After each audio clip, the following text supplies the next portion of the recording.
Bonjour à toutes. Je remercie pour cette invitation à participer à cette journée professionnelle. Je remercie toute l'équipe organisatrice. Voilà, je dialoguais depuis longtemps avec Madame Veno pour savoir de quoi je pourrais vous parler. Je remercie de votre présence aussi également.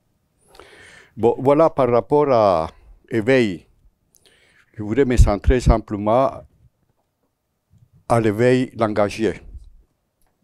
Je n'utilise pas le mot linguistique parce que c'est un peu bizarre, mais langagier, la langue française possède cet adjectif qui est extrêmement intéressant pour un linguiste, c'est-à-dire qu'il y a deux types de grammaire. Il y a la grammaire scolaire, qu'il faut apprendre pour pouvoir passer les CAPES et l'agrégation, mais il y a la grammaire langagère, cette grammaire qui est nécessaire pour se faire comprendre et comprendre les autres. Par rapport à l'éveil langagier, on constate maintenant que ça commence avant la naissance. Ça, depuis les années 70, on a fait des progrès considérables dans ce domaine. Avant, on pensait que l'acquisition du langage commençait avec l'apparition des premiers mots. Maintenant, nous savons qu'il y a un travail invisible et très sophistiqué des fœtus et des nourrissons qui est déjà en mouvement et que ça prépare l'émergence des mots qui va arriver vers la fin de la première année. Voilà. Alors, l'éveil langagier commence très tôt, et voilà, pour donner un exemple, à la naissance, un bébé ne parle pas, mais il écoute. Un bébé, ce n'est pas simplement le résultat de 9 mois de gestation. Il porte avec lui à la naissance une quantité d'acquis propres de notre espèce. Parmi ces acquis-là, il y a la faculté du langage.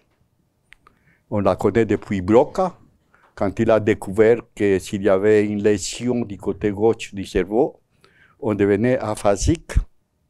Et après, il y a un autre psychologue, philosophe, qui a découvert une deuxième aphasie, qui est l'aphasie de Wernicke. L'aphasie de Broca, c'est que la personne veut dire quelque chose, mais il a oublié l'activité motrice pour prononcer les mots. Il souffre terriblement parce qu'il sait ce qu'il veut dire, mais il ne peut pas le dire. Et l'aphasie de Wernicke, c'est le contraire, c'est-à-dire que la personne parle et parle, mais son discours n'a pas ni queue ni tête. Alors, le langage est inscrit dans notre patrimoine neurologique. Les neurosciences, on a fait référence tout à l'heure. La neurophysiologie du langage a commencé avec Brock, comme je viens de le dire. Et c'est la capacité qu'a l'être humain à apprendre la langue ou les langues que la communauté linguistique utilise là où il naît. Aucune communauté linguistique a trouvé nécessaire de donner des cours spécifiques à un bébé pour qu'il apprenne à parler. Tout ce qu'il faut, c'est éveiller la faculté du langage. Et ça, il faut le faire très tôt. À la naissance, le bébé est très sensible aux modulations de la voix et au mouvement du visage. Un bébé, il faut lui parler comme s'il comprenait. Et il faut lui permettre de regarder le visage. Parce qu'il coordonne très bien la modulation de la voix, prosodie de la langue et le mouvement du visage. Et c'est par là que l'être humain commence à construire des embryons de sens. Commence à construire cette activité qui est mystérieuse, de construire de la pensée. Le bébé va découvrir que les sons qui sont de la bouche veulent dire quelque chose lentement. Que le mouvement du visage aussi. Si le bébé est sourd, il faut lui parler encore beaucoup plus. C'est paradoxal ce que je vous raconte. Il faut lui parler encore plus. Parce qu'il a besoin de découvrir la grammaire du visage pour commencer à entrer dans ces processus de construction du sens. Et la grammaire du visage va être très utile pour apprendre la langue des signes. Parce que la langue des signes est coordonnée avec le mouvement des mains et le visage. Si on quitte le visage, on ne comprend pas. Bon, et voilà, tout ça fait partie de l'éveil linguistique très tôt. Alors, à la naissance, dans toutes les langues, il y a ce qu'on appelle la littérature infantile, des versets et des comptines. C'est une propriété anthropologique de toute langue. Une langue qu'on n'aurait pas de versets et de comptines ne serait pas une langue. Et ces petites poésies, ces petites chansons sont extrêmement importantes parce que le bébé est très sensible à la musique de la langue. Si je peux vous donner un exemple, si je prends une voyelle en français, par exemple la voyelle OU, à partir de cette voyelle OU, je peux construire une quantité de mots comme goût, mou, cou, tout, vous, lou. Bon, je m'arrête. C'est-à-dire que j'ai une voyelle OU et j'ajoute des consonnes, M, tout, etc. Et ça donne immédiatement des mots différents. Un adulte comme vous comprenez ces mots mou, dou, cou, fou, lou, mou, sou. Vous les comprenez conceptuellement, tandis qu'un bébé, il les différencie musicalement. Qu'entre mou et cou, il y a des consonnes qui se différencient, si vous voulez. C'est des notes musicales, c'est une gamme musicale.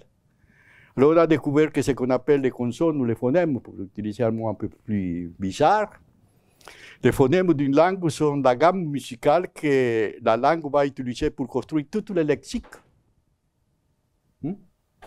Et je peux donner une règle, si j'ai une sonorité orale comme un, aussi un autre exemple, je peux dire main, pain, gant, rang, là. Bon, c'est-à-dire, ça me rend compte que je suis en train de construire la gamme qui constitue la base de la musique de la langue française. Et les bébés écoutent, c'est en fonction de ces différenciations-là, et on ne se rend pas compte. Alors, quand vous êtes en train de parler, le bébé est en train d'extraire des informations qui sont en rapport avec la musique de la langue. C'est grâce à ces informations-là qu'au bout de 6 mois, il va commencer aussi à produire des sons qui sont déjà imprégnés de la musique de la langue, et c'est comme ça qu'il commence à babiller. Mais alors, il y a une opération extrêmement importante qui s'est construite durant cette période-là. On a utilisé le mot de lien entre les parents. Le mot lien, le lien précoce, c'est quelque chose qu'on en parle beaucoup depuis les années 70. Il y a un auteur très célèbre qui a écrit son livre de Albin John, Attachment and Lost, c'est-à-dire premier lien, attachement et séparation. Je me suis beaucoup intéressé à cela parce que c'est une théorie qui a été très utilisée. Et je me suis rendu compte que la faculté de langage, la capacité langagière va participer dans tout ça d'une manière extrêmement visible et discrète. Je vais vous donner quelques exemples pour vous faire comprendre la question.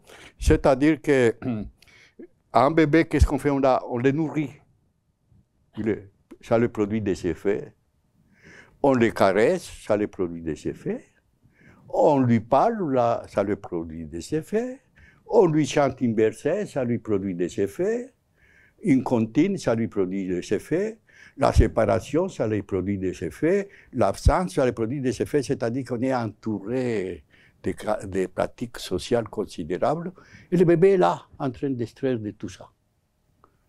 Mais si ça restait séparé, ça serait un problème. Ce qui fait le bébé, sans que personne se rende compte, c'est qu'il va rassembler tout ça. Il va les lier à la personne qui s'occupe de lui, ou les personnes qui s'occupent de lui. Alors c'est comme ça que tous les bébés humains, parce que je ne sais pas comment ils le font les bébés animaux, mais il faut qu'il y ait des liens aussi, les bébés humains vont lier tout à la personne qui s'occupe de lui ou à la personne qui s'occupe de lui, et comme ça crée que pour moi c'est une opération fondamentale, la représentation symbolique de l'autre. Sans cette opération-là, sans l'éveil de cette opération-là, aucun développement serait possible chez l'humain. À ce moment-là, le bébé devient très compliqué parce qu'il devient demandeur. Avant, il pleurait pour pleurer, maintenant, il pleure pour appeler. Il va chercher un autre extérieur parce qu'il a réussi à construire un autre à l'intérieur de lui-même. C'est ici que commence l'humanisation. Il devient déjà un être langagier, il s'adresse à un autre. Et il est tellement demandeur à ce moment-là qu'il faut les prendre tout le temps dans les bras. Il faut faire la cuisine avec son bébé entouré là, parce que si on le met sur le lit, il commence à pleurer. Il entre dans un processus de demande. Il se fait exister. Je pense que l'espèce humaine, grâce à tout cela, il crée une opération mentale qui consiste à transformer l'instant de vie en désir d'exister. Et le langage se greffe là-dedans. Appeler, c'est se faire résister. Le bébé crée l'autre en se posant en même temps en tant qu'existant. Et la voix de l'autre, la voix de la mère, le calme, le soulage, l'accompagne. Et entre dans une intersubjectivité, c'est ça le lien précoce, engagé. Et sans lien, le bébé ne peut pas se développer. Alors il faut l'aider à aller dans cette direction-là. Le bébé a besoin de lait pour satisfaire ses besoins biologiques. Il a besoin de caresses, beaucoup de caresses pour satisfaire ses besoins affectifs. Il a besoin de beaucoup de langage pour entrer dans la langue orale, pour les faciliter d'entrer dans la langue orale. Parce que quand vous parlez, quand vous le lisez à haute voix, quand vous lui chantez la versée, la comptine, il fait son travail, qui nous échappe. Mais c'est propre de notre espèce. Pour apprendre une langue, il faut l'avoir entendu parler par quelqu'un. Pour avoir de la voix, il faut avoir entendu parler quelqu'un. La voix, cette chose qu'on croit être tellement personnelle, c'est quelque chose qui se transmet de génération en génération. Et ça se construit depuis le premier semestre de la vie. Alors voilà, c'est ça qu'il faut donner au bébé, beaucoup d'éveil, pour qu'il puisse intérioriser cette musique qui est tellement compliquée, la musique de la langue. Mais comme vous savez, pour propriété de notre espèce, alors voilà, il faut l'alimenter. Grâce à tout cela, le bébé, vers la fin de la première année, alors a créé déjà la représentation symbolique de l'autre.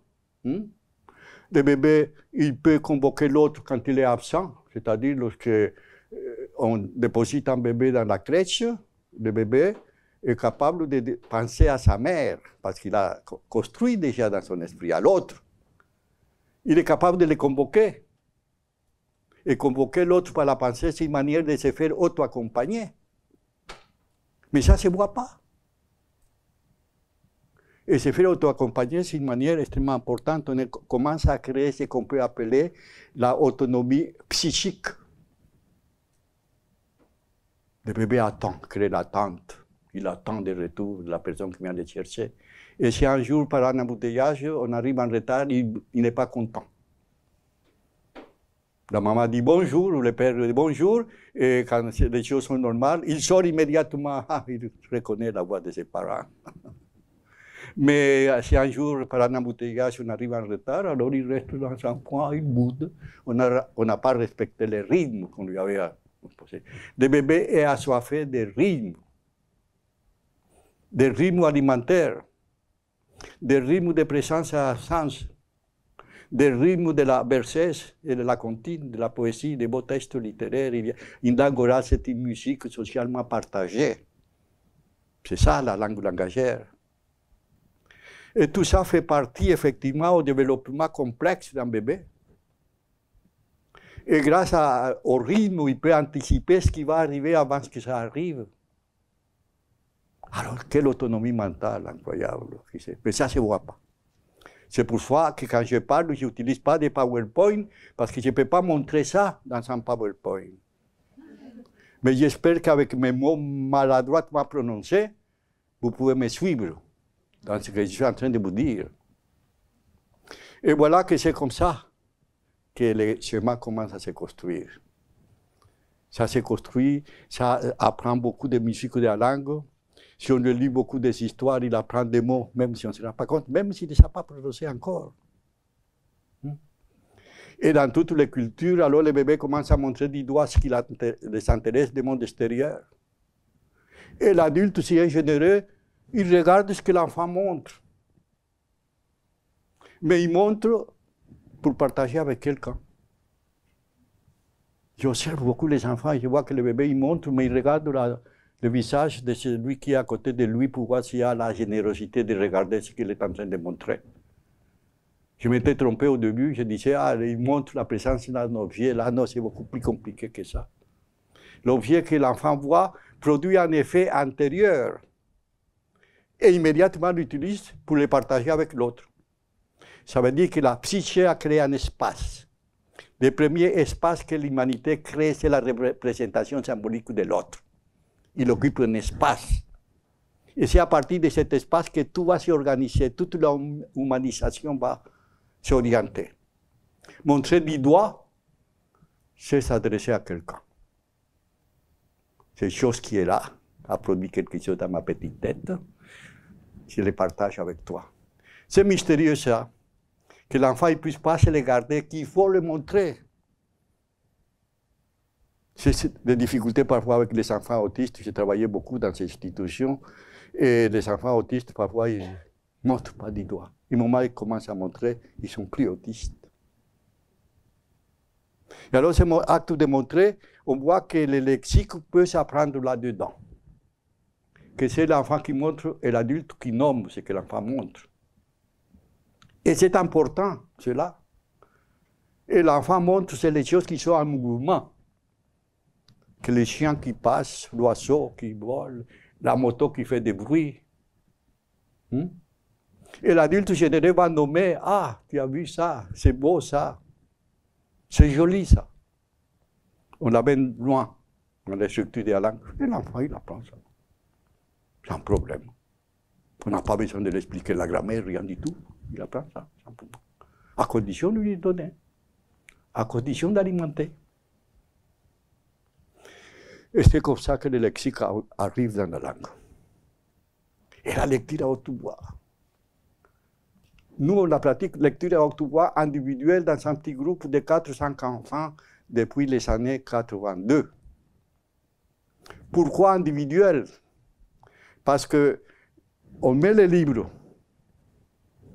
sur le mur, on dit aux enfants, on va raconter des histoires, chacun a le droit de prendre un livre, et après, vous venez et je vais vous lire à chacun son livre. Et les enfants qui n'ont jamais eu de contact avec le livre regardent la première fois.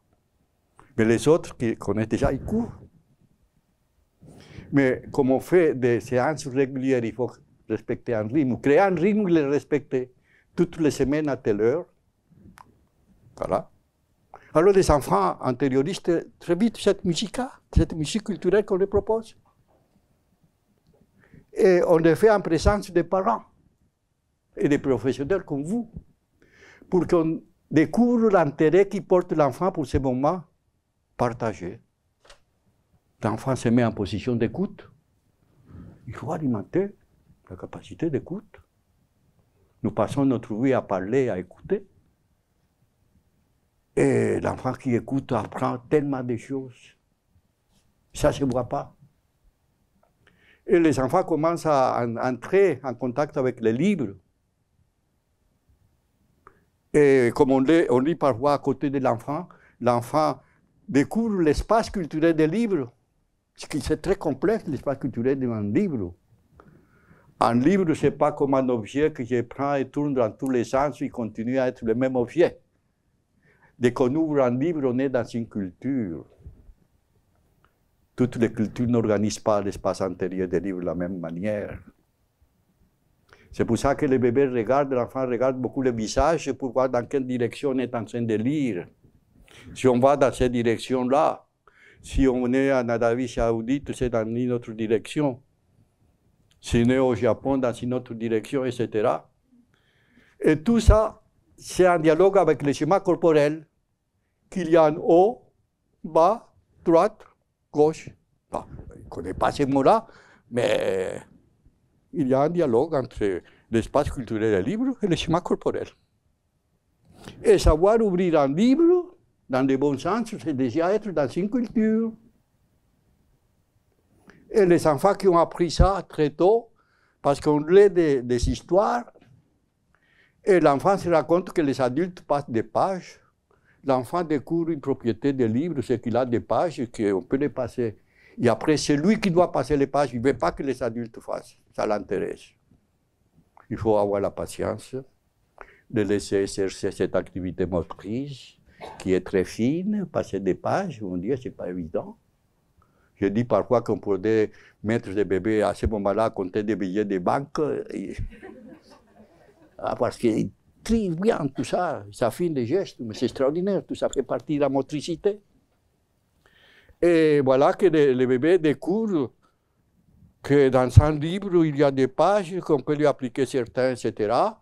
Ah, une découverte incroyable, c'est que la personne adulte, comme c'est un album, il y a un texte et la personne adulte est en train de lire, prêter sa voix pour reconstruire une voix silencieuse qui est contenue dans le livre. C'est ça un système d'écriture. Tout système d'écriture, c'est la prolongation d'une langue orale.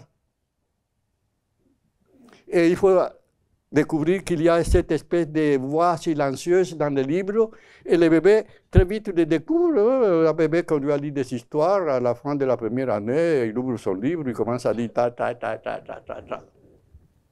Il essaie d'identifier aux adultes. Il essaie de reconstruire cette musique qui est là. C'est une découverte considérable. Il commence à entendre des mots qu'il connaît déjà, qui sont dans les textes.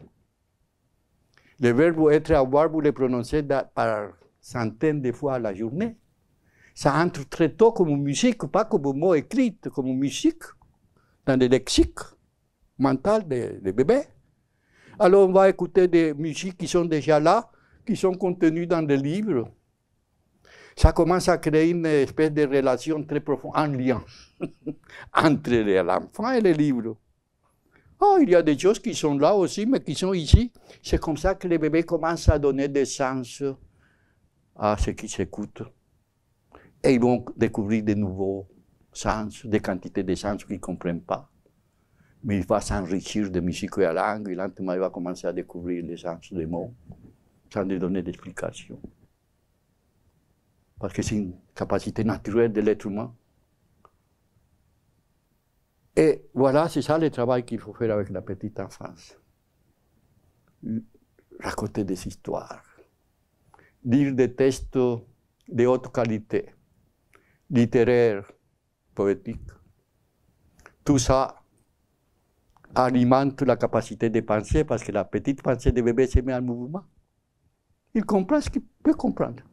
Et ça, c'est déploie lentement chaque fois. Ça donne des ailes à l'imagination. Les bébés imaginent parfois des choses qui sont très éloignées de l'histoire qu'on est en train de raconter. On les voit. Parfois, ils interprètent les textes très éloignés, mais ils ont créé quelque chose d'extraordinaire quand même. Et ils s'attachent à une histoire. Ça, c'est mon histoire. Ça, c'est une histoire parce que l'enfant a trouvé que dans cette histoire-là, il y a quelque chose qui lui parle à lui. Qu'il se sent compris là-dedans. Et tout lecteur cherche dans des livres parfois, il veut augmenter ses connaissances, mais il faut trouver, pour donner une autre interprétation à ce qui est la joie et la souffrance de la vie. Il y a des phrases qui nous parlent tellement, et les mêmes livres parlent d'une manière différente à chaque lecteur. Chacun de nous est à la recherche des phrases qui nous parlent, des miroirs verbaux dans lesquels je peux me sentir compris. C'est ça la littérature. Une expérience humaine à disposition des bébés, des adolescents et des adultes, pour que chacun de nous puisse donner des sens à notre propre expérience interne. Et la psyché humaine, elle se déploie une fois qu'il a commencé son déploiement, et il ne se ferme jamais. Si vous êtes là aujourd'hui, c'est parce que vous venez avec l'espoir de peut-être trouver quelque chose qui vous permet de penser autrement vos pratiques, vos rapports avec les enfants, et voir votre vie antérieure. Vous serez certainement déçus, parce que vous ne trouverez pas beaucoup, ou presque rien, mais il suffit d'un petit rien. Et ça déclenche de nouvelles cheminements internes. Ces cheminements internes, on ne les voit pas. Mais l'être humain, grâce au langage, le langage est une machine extraordinaire. Ce que je suis en train de faire en ce moment-là, je vais chercher dans mon lexique mental des mots qui sont tellement différents, des adjectifs, des verbes, des prépositions. Je mets ensemble toutes ces choses qui sont différentes pour construire ma pensée, ce que je suis en train de vous raconter en ce moment-là. Alors il y a une opération qui est invisible, bien sûr, ça ne se voit pas, qui consiste à lier des éléments différents pour construire quelque chose de nouveau. Et ça, c'est l'âme du jeu. Les enfants jouent, ils mettent ensemble des objets différents pour construire des cabanes, des cubes. Un cube sera notre cube, regarde ma cabane. Et les enfants sont en train tout le temps de lier et différencier ces opérations-là, elles sont merveilleuses. Un enfant, il prend une feuille et il fait de cette feuille un avion, en disant vous. Il sait que la feuille n'est pas un avion, mais il s'arrange par des petits bruits des moteurs, mais des moteurs là-dedans. Il fait un avion. C'est extraordinaire. Il identifie, différencie en même temps. Et on est tout le temps dans cette opération-là, on identifie, différencie. Les mots nous permettent de faire ça en permanence. Il faut alimenter ça. Et parce que derrière tout ça, se cache une opération extraordinaire qui consiste que tout processus d'identification implique aussi la différenciation. Et on a besoin de l'humain pour construire l'humain. Mais le bébé s'identifie aux adultes qui les entourent. Le bébé prend quelque chose de l'adulte, il s'identifie à l'adulte parce que ça lui a plu. À ce moment-là, il s'identifie à l'adulte, mais il les prend pour les construire, pour se construire lui-même. Alors il s'identifie, il se différencie. C'est comme ça que l'humain se construit, grâce à un processus d'identification et de différenciation. Et la transmission de la connaissance, c'est la même chose. Les professeurs de mathématiques ou les professeurs de musique donnent des cours. L'enfant commence à extraire de cette mise en pratique quelque chose, l'intériorise et après la met en scène. Et là, l'autre pour dire, ah, c'est plutôt un peu, c'est plus long, c'est plus court, etc. Et lentement, se crée un processus d'identification et de différenciation. Et après, l'élève continue sa route, il commence à créer avec tout ce qu'il a reçu. Alors, tout être humain est le résultat de ces processus d'identification, de différenciation. Et je dirais, c'est ça qui donne les métaphores au niveau du langage. On est tout le temps en train d'identifier et différencier les choses pour construire du sens. La pandémie a créé le concept de gestes barrières, mais ça n'existait pas avant. Des bons réflexes, remarquez. Immédiatement, on crée des opérations que les gestes barrières, on connaît les mots barrières avant la pandémie, mais maintenant on identifie, il faut créer une barrière entre l'intersubjectivité. On nous interdit de nous donner la main, de nous embrasser, des choses comme ça, parce que bon, il y a cette pandémie. Et la langue est prête à recevoir tout ça, les gestes barrières n'existaient pas comme ça avant. Le bon sens, c'est une banalité ce que je vous raconte, mais la langue est prête à créer la culture, des pratiques culturelles dans laquelle on se trouve. Quand le TGV est apparu, j'ai entendu une conversation dans le métro, quelqu'un qui a trouvé un ami, et ah, tu es là? Comment tu es venu? Tu as pris le TGV? Parce que c'était à ce moment-là en train de commencer à rouler. Et l'autre, il a dit, non, j'ai pris le train ordinaire. L'expression train ordinaire n'existait pas avant. Mais la langue est là pour s'accommoder à tout ça, à toutes les pratiques culturelles, technologiques, tout ce que vous voulez. L'expression des livres digital, c'est une banalité, mais il n'existait pas avant, il est arrivé, il faut le nommer, il est là. C'est ça une langue. Une langue, c'est... La langue et la culture sont indissociables. La langue orale contient la culture. c'est parce qu'il a conscience qu'il peut la transmettre. La langue orale recrée la culture, il a le don de la vie à la culture, il la maintient en vie. C'est ça la langue orale. Et chaque fois qu'il y a une nouvelle pratique, la langue orale vient là s'adapter à cette pratique sociale. Ce rapport entre la langue orale et la culture est très complexe. Mais on est tout le temps là. Une culture, ce n'est pas quelque chose qu'on peut définir. Une culture, c'est un ensemble de représentations mentales qu'on a construites en interaction avec les autres, l'enfant, l'adulte, et on la met en scène tout le temps. On la met en scène par la manière de s'habiller, par la manière de parler.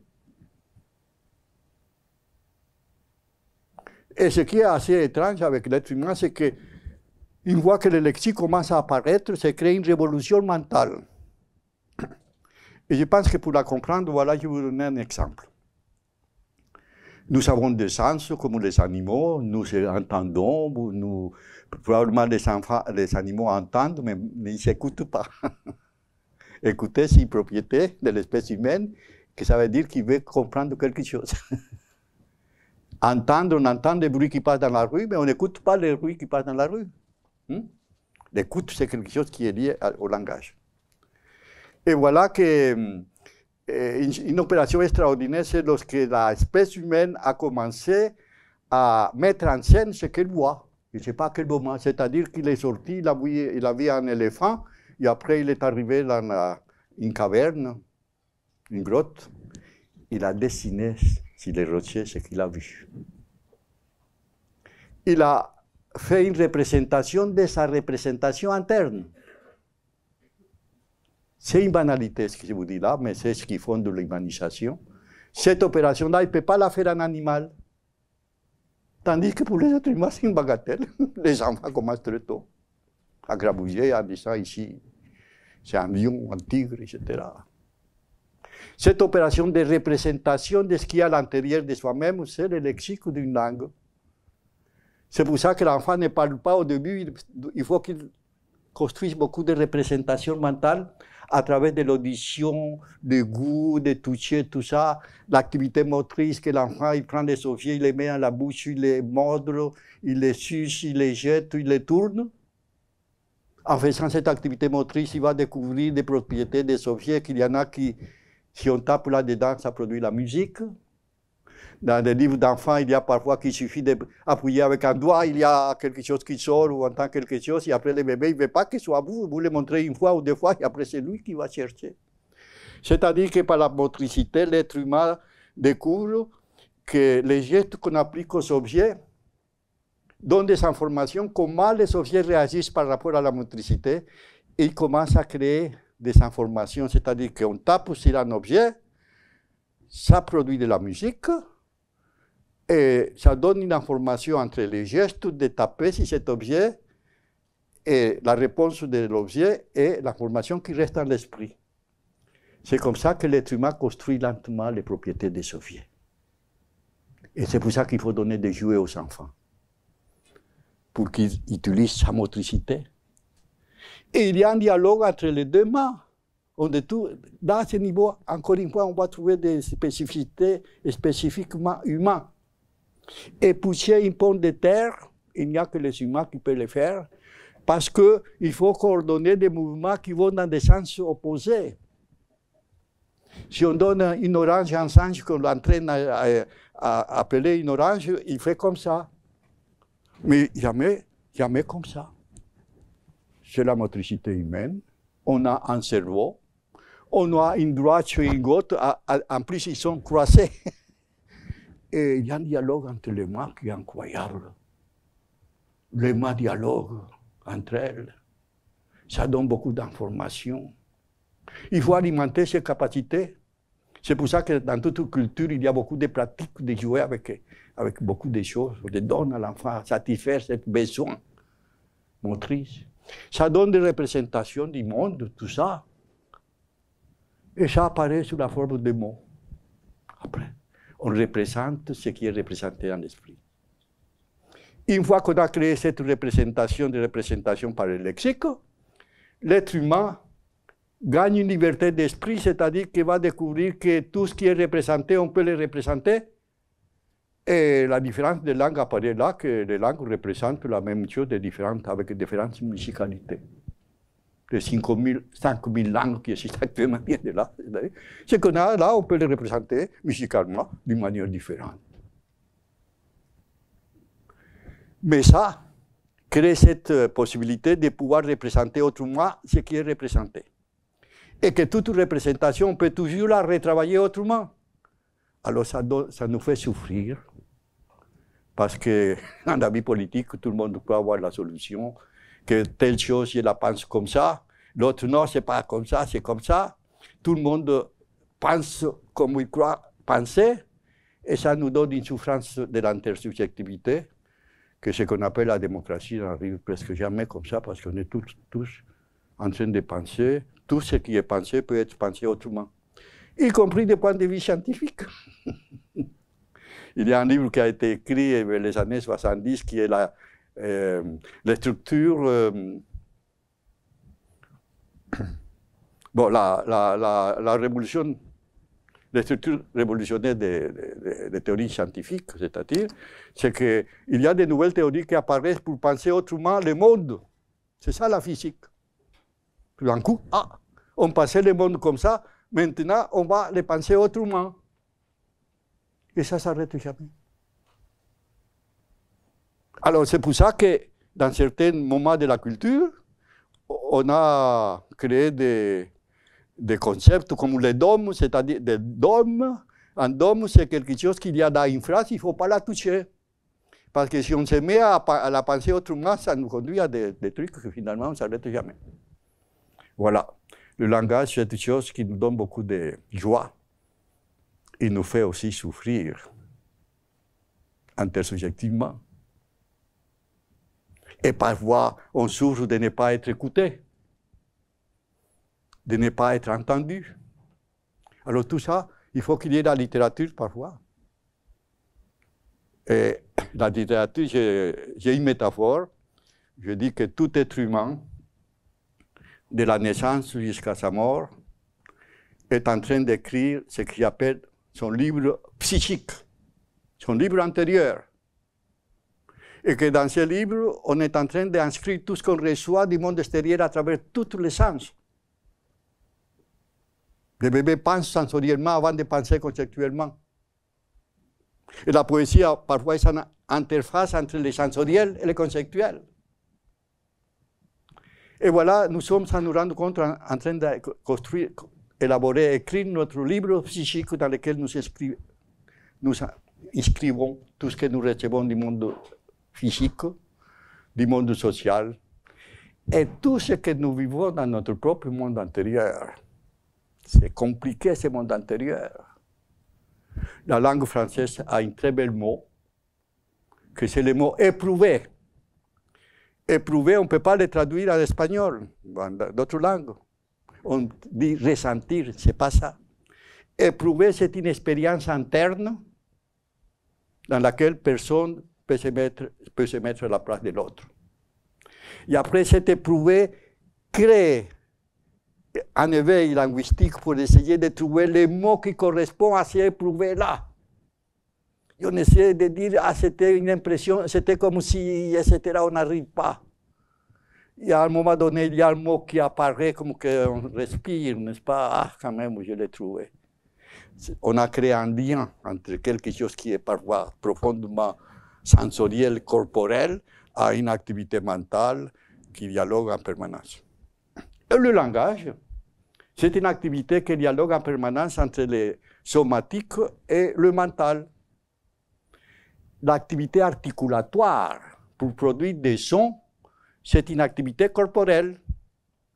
Je dois envoyer l'air qui part des poumons, arriver à faire vibrer les cordes vocales, faire une obstruction totale ou partielle pour obtenir les fricatives ou les occlusives, pour qu'il y ait la voix. Sans ça, il n'y a pas de voix. Alors ça vient immédiatement tout l'appareil de phonation que selon les langues, se différencie. Par exemple, en français, il y a 17 voyelles. Vous vous rendez compte? 17 voyelles. En espagnol, il y a 5. Alors moi, voilà d'où vient mon accent. C'est-à-dire que moi, je triche parfois, je n'arrive pas à produire certains sons, et vous faites un effort pour essayer de comprendre ce que je vais dire. Mais dans la langue arabe, il y a 3 voyelles. Alors, aller de 3 à 17 voyelles, c'est quand même compliqué. Mais tout ça, c'est une activité motrice très fine. Il faut articuler d'une manière bien particulière pour arriver à produire ces sons-là, qui deviennent socialement partagés. Et ça, on n'apprend pas un bébé. Mais il y a dans toutes les langues des exercices pour affiner ces prononciations-là. En français, vous savez, un bon chasseur doit savoir chasser son chien. Ah, mais c'est très difficile à prononcer ça, c'est chien, etc. Dans toutes les langues, il faut une prononciation, etc. On dit qu'il y a des enfants à 3 ans qui posent des difficultés du langage, qui sont une prononciation relâchée. Mais oui, si on ne pas raconter des histoires, la prononciation ne sera pas au bon niveau. Pourquoi? Parce que l'être humain reçoit des informations de l'activité motrice que la personne qui parle est en train de réaliser pour produire ces sons-là. C'est une propriété de l'espèce humaine. Vous ne voyez pas les vibrations des cordes vocales, mais vous les entendez. Et vous faites la différence entre ta et da. Ta, on dit que c'est sourd. Alors, mets la main ici, mettez la main là, vous dites ta, ça vibre ou pas. Mais vous dites da, ça vibre. Da. Faites l'exercice. Hein.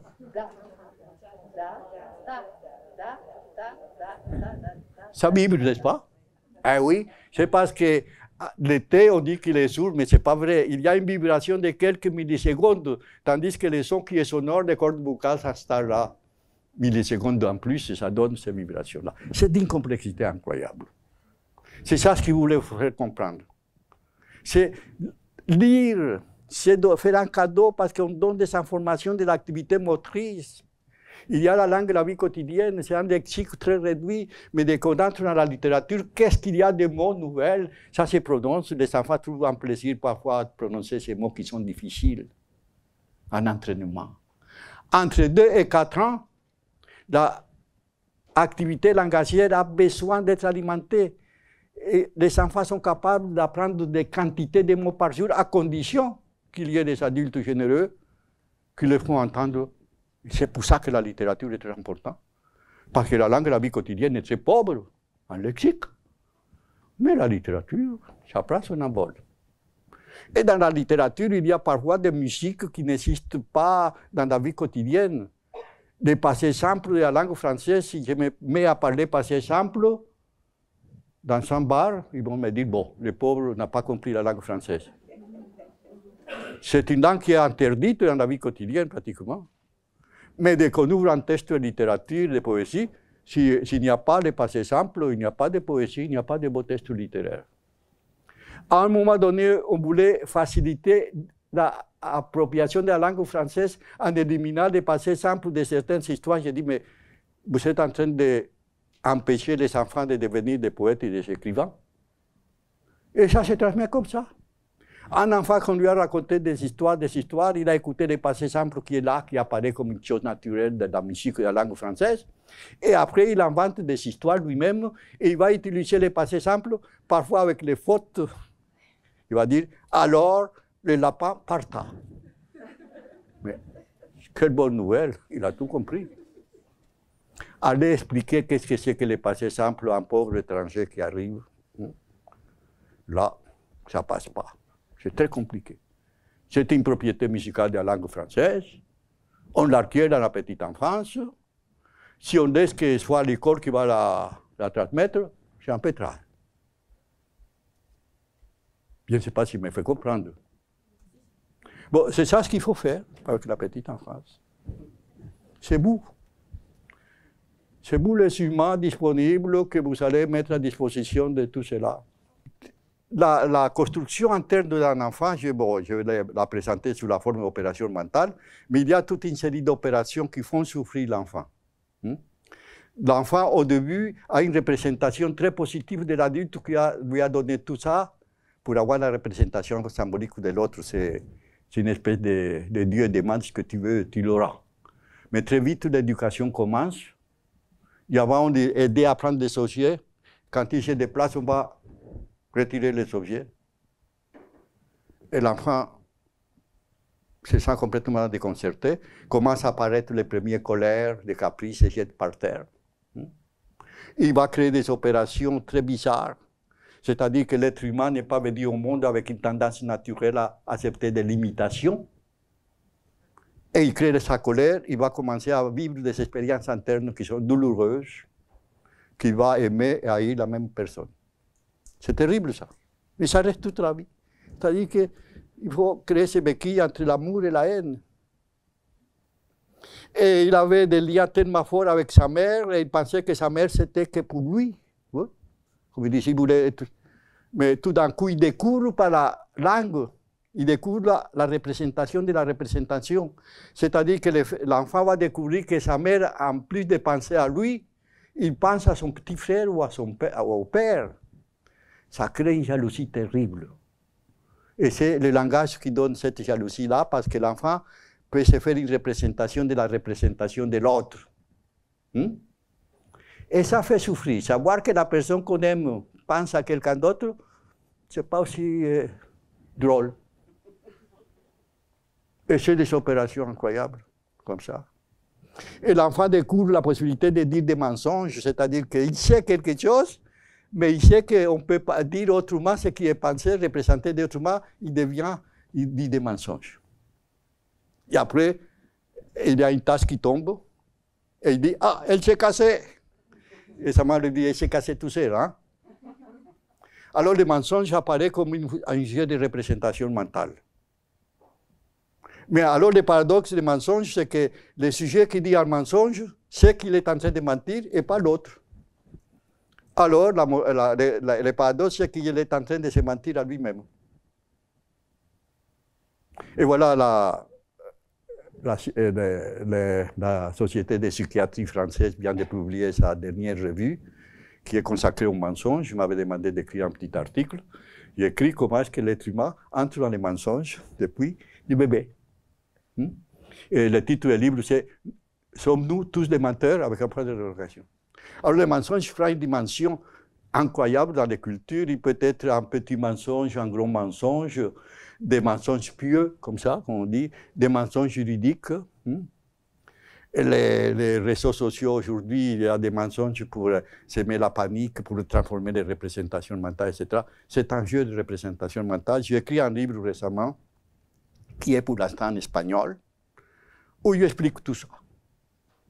Comment est-ce que les jeux de représentation mentale vont tellement loin, nous donnent beaucoup de joie et beaucoup de souffrance. Et le langage peut devenir redoutable parce qu'on peut blesser à l'autre. Et les blessures linguistiques, ça ne cicatrise pas. Parfois, nous blessons nos enfants sans nous rendre compte. Et je dirais que, pour finir, que les fautes de grammaire ou que les fautes du langage ne sont pas les fautes de grammaire, mais c'est quand on utilise le langage pour faire mal aux autres. Je m'arrête là. Merci.